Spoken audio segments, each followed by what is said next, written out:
지난 목요일 4월 17일에 조용히 시행된 정책 하나가 있어요. 뉴스에선 잠깐 다뤘다가 넘어갔는데 이게 사실 집 있는 사람, 집 없는 사람, 전세 사는 사람 모두한테 직접적으로 영향을 주는 이슈거든요. 내 전세 보증금이 안전한지, 지금 집 살 타이밍인지, 아니면 아직 기다려야 하는지 이 정책 하나로 판단이 달라질 수 있어요. 오늘 자본주의 경제학에서는 다주택자 대출 만기 연장 금지 조치가 뭔지, 그리고 이게 나한테 어떤 영향을 주는지를 딱 실용적으로 정리해 드릴게요. 어렵게 안 가요. 내 지갑에 닿는 이야기만 할 거예요. 먼저 이번 정책이 뭔지부터 설명해 드릴게요. 아파트 2채 이상 가진 분들 중에 이런 방식 쓰는 분들이 꽤 있었어요. 대출을 처음에 3년 만기로 받아요. 그리고 3년 뒤 만기가 오면 갚는 게 아니라 그냥 1년 연장, 또 1년 연장 이렇게 계속 굴리는 거예요. 이자만 내면서 원금은 안 갚고 집은 계속 들고 있는 거죠. 핸드폰 약정으로 비유해 드릴게요. 2년 약정이 끝났는데 해지는 안 하고 그냥 월정액만 내면서 계속 쓰는 거예요. 통신사 입장에서는 해지 안 하니까 그냥 두고, 다주택자 입장에서도 은행이 연장해 주니까 집을 팔 이유가 없는 거죠. 집을 시장에 안 내놓고 버티는 이른바 매물 잠김 현상이 이 방식으로 유지돼 왔어요. 이게 왜 문제냐고요? 집을 살 형편이 되는 사람이 아무리 많아도 팔겠다고 내놓는 사람이 없으면 집값이 안 내려가거든요. 수요가 있는데 공급이 없으니까 집값이 계속 올라가는 구조가 만들어지는 거예요. 다주택자가 이자만 내면서 버티는 동안 집이 없는 사람들은 계속 높아지는 집값을 보면서 기다려야 하는 상황이 반복돼 온 거예요. 정부가 이번에 이걸 끊겠다고 나선 거예요. 4월 17일부터 수도권과 규제 지역에 있는 아파트를 2채 이상 가진 분들은 대출 만기가 오면 더 이상 연장이 안 돼요. 갚거나 팔거나 둘 중 하나를 선택해야 해요. 규모가 어느 정도냐고요? 전 금융권 합산으로 약 4조 1천억 원, 1만 7천 가구가 대상이에요. 이 중에서 올해 안에 만기가 돌아오는 물량만 따지면 약 2조 7천억 원, 1만 2천 가구예요. 서울과 경기에 집중된 게 약 7,500가구고요. 1만 2천 가구가 얼마나 되는 거냐면요. 서울 중간 규모 아파트 단지 하나가 보통 500세대에서 1,000세대 정도예요. 그 단지 12개에서 15개 정도 되는 집들이 올해 안에 팔려야 하는 상황이 된 거예요. 물론 전부 다 팔리진 않겠지만 이 물량이 시장에 얼마나 나오느냐에 따라 하반기 부동산 시장 분위기가 확 달라질 수 있어요. 그리고 중요한 게 하나 더 있어요. 5월 9일에 또 하나의 변수가 생겨요. 바로 다주택자 양도소득세 중과 유예 종료예요. 다주택자가 집을 팔면 원래 양도세를 일반 세율보다 훨씬 높게 내야 하는데 그걸 한동안 유예해줬거든요. 그 유예가 5월 9일 자정에 끝나요. 4월에 대출 만기 연장 금지, 5월에 양도세 중과 유예 종료가 연달아 오는 거예요. 정부 입장에서는 다주택자들을 사방에서 압박하는 이중 카드를 꺼낸 셈이에요. 자, 그러면 이게 나한테 어떤 영향을 주는지를 경우의 수별로 짚어드릴게요. 4가지 상황이에요. 첫 번째, 지금 전세 살고 계신 분들이에요. 제일 많이들 걱정하시는 게 이거예요. 집주인이 대출 못 갚으면 내 전세 보증금은 어떻게 되냐는 거죠. 전세 사기가 하도 많았던 터라 이 불안이 확 커진 게 당연해요. 먼저 안심이 되는 부분부터 말씀드릴게요. 현재 세입자가 거주 중이라면 그 임대차 계약 종료일까지는 대출 만기 연장이 예외로 허용돼요.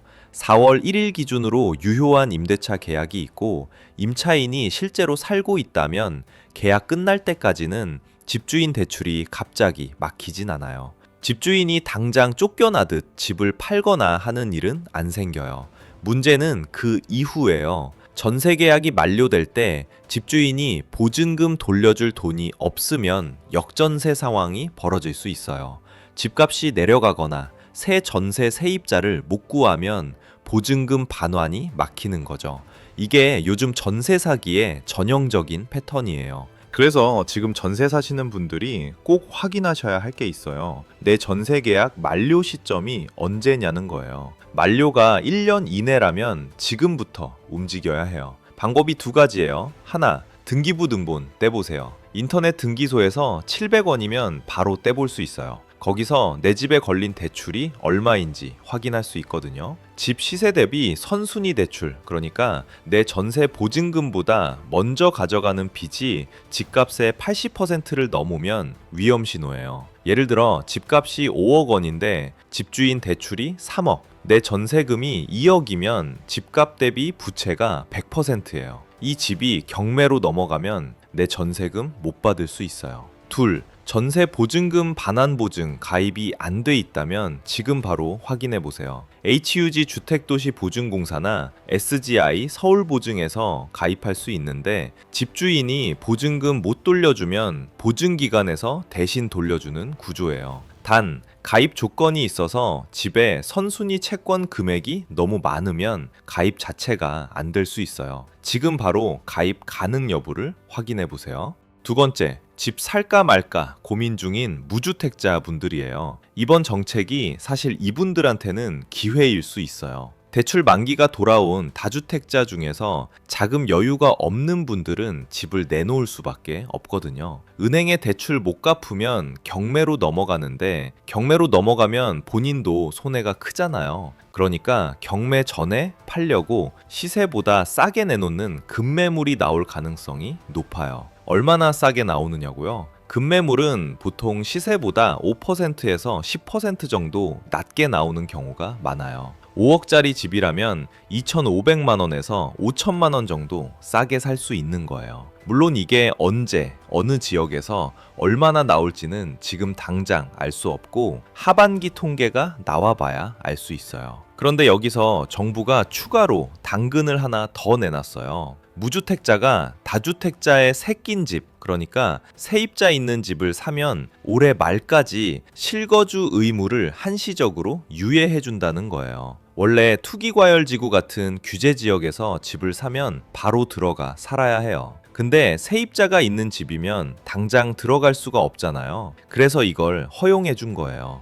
세입자 전세 계약이 끝날 때까지만 기다리면 된다는 거죠. 2026년 12월 31일까지 토지거래 허가 신청을 접수하면 이 혜택을 받을 수 있어요. 이게 어떤 그림이냐면요. 다주택자가 급해서 싸게 내놓은 새낀 집을 사요. 지금 전세 세입자가 2028년까지 살기로 돼 있다면 그때까지 기다렸다가 들어가거나 그때 팔면 되는 거예요. 현금이 있는 무주택자 입장에서는 실거주 의무 부담 없이 싼 가격에 집을 선점할 수 있는 구조가 생긴 거예요. 다만 이게 실제로 기회가 되려면 조건이 있어요. 지금 대출 한도가 워낙 빡빡하거든요. 수도권 규제지역 기준으로 주담대 한도가 15억 원 이하 집은 6억 원이에요. 15억에서 25억 사이는 4억 원, 25억 넘으면 2억 원으로 더 줄어요. 그러니까 대출 끌어다 사는 건 어렵고 현금이 어느 정도 있는 분들한테 유리한 구조예요.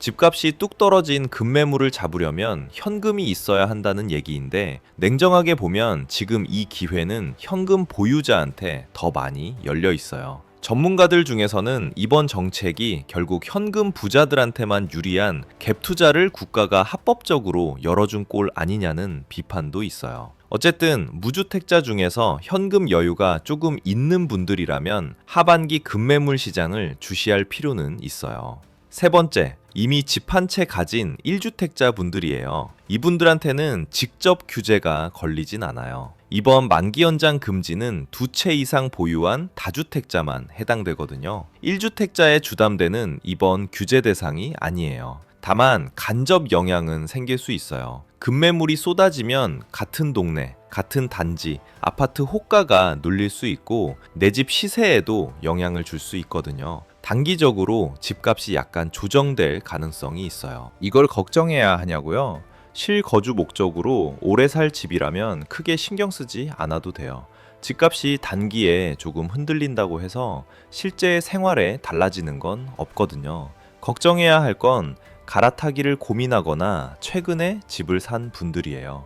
갈아타기는 지금 파는 집의 시세가 눌리면 손해를 보면서 팔아야 할 수도 있고, 최근 산 분들은 일시적인 집값 하락이 심리적으로 부담이 될 수 있거든요. 하지만 장기적으로 보면 공급이 늘어나는 건 시장 건전성에 좋은 거고, 집값이 일정 부분 안정되면 실수요자한테 오히려 이익이에요. 반면에 매물이 늘어나면 전셋값은 안정될 수 있다는 기대도 있어요. 다주택자들이 집을 팔면서 전세 공급이 늘면 지금 전국 평균 6억 원을 넘어선 전셋값이 조금 안정될 수 있다는 거죠. 물론 이게 단기에 확 바뀌진 않고 하반기 이후 데이터를 봐야 판단할 수 있어요.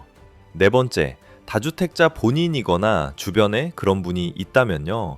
이분들한테 지금 제일 중요한 건 시간이에요. 빨리 움직일수록 선택지가 많아요. 지금 당장 해야 할 일이 크게 세 가지예요. 첫째, 거래, 은행 앱이나 인터넷 뱅킹에서 내 주담대 만기일을 확인하세요. 4월 17일 이후 만기가 도래하는 게 있다면 지금 당장 은행에 전화해서 상담 예약을 잡아야 해요. 만기가 올해 안에 돌아오는 분이라면 이미 늦었다 싶지만 빠를수록 좋아요. 둘째, 현재 해당 아파트에 세입자가 있다면 임대차 계약서를 챙겨두세요. 세입자가 실제로 거주 중이라면 계약 종료일까지는 예외가 적용돼요. 이 예외 적용을 받으려면 은행에 임대차 계약서를 제출해서 확인 절차를 거쳐야 해요. 자동으로 되는 게 아니에요. 본인이 서류 챙겨서 은행에 알려야 해요. 셋째, 5월 9일을 기억해 두세요. 이날 다주택자 양도소득세 중과 유예가 종료돼요. 팔 생각이 있다면 5월 9일 전에 계약서에 도장 찍는 게 세금 면에서 유리해요. 5월 10일부터는 양도세 중과가 다시 적용되거든요. 예를 들어 양도 차익이 2억 원이라고 치면 중과 여부에 따라 세금이 수천만 원 차이 날 수 있어요. 이건 반드시 세무사 상담을 먼저 받아보세요. 상황마다 다르거든요. 만약 팔기도 싫고 갚을 돈도 없다면 어떻게 되냐고요? 대출이 만기를 넘기면 연체가 시작되고 연체가 쌓이면 은행이 경매를 신청할 수 있어요. 경매로 넘어가면 시세보다 훨씬 싸게 팔리는 경우가 많아서 다주택자 본인도 손해가 커요. 그러니까 어떤 방식으로든 미리 움직이는 게 훨씬 나아요. 정리해 드릴게요. 이번 정책의 핵심은 다주택자들이 대출로 집을 붙들고 있던 관행을 정부가 강제로 끄는 거예요. 매물을 시장에 나오게 만들고 집값을 안정시키겠다는 의도인데 실제로 얼마나 효과가 있을지는 5월 이후 매물 통계가 나와봐야 알 수 있어요. 전세 사시는 분들은 지금 바로 등기부등본 떼보시고 전세보증보험 가입 여부를 확인하세요. 계약 만기가 1년 이내라면 특히 더요. 집 살까 고민 중인 분들은 하반기에 나올 급매물을 주시하면서 현금을 준비해 두는 게 유리해요. 대출 한도가 빡빡한 지금 구조에서는 현금이 경쟁력이에요. 1주택자 분들은 단기 시세 변동에 너무 예민하게 반응할 필요는 없어요. 실거주 목적이라면 장기적으로 오히려 긍정적인 방향이에요.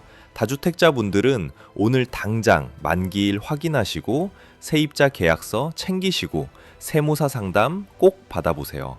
남은 시간이 많지 않아요. 오늘 드린 내용은 2026년 4월 19일 기준이에요. 부동산 규제는 정책에 따라 수시로 바뀔 수 있으니까 중요한 결정 전에는 금융감독원이나 관할 금융기관에서 최신 내용을 반드시 확인하세요. 이런 내용 도움이 됐다면 구독과 좋아요 부탁드려요. 다음에도 내 지갑에 직접 닿는 이야기로 돌아올게요.